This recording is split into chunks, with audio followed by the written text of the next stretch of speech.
I'm Jon Flewellen, and today we're going to talk about things to know after a timing belt gets replaced.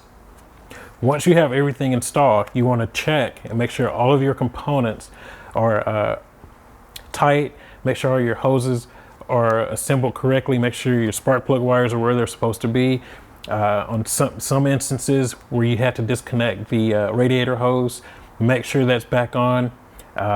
Check your covers, your balancers, make sure everything is buttoned up before you start the engine. Make sure your plug wires are in proper order.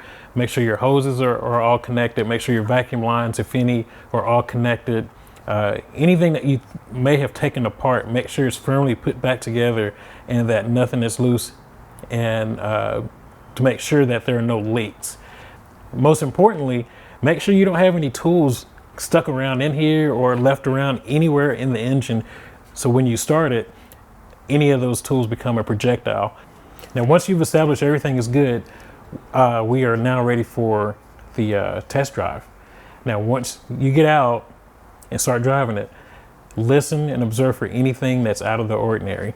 Now, once you get back home, you want to pop the hood, look back under look under the engine or look at the engine and listen for anything that could be out of place. Start with your break-in.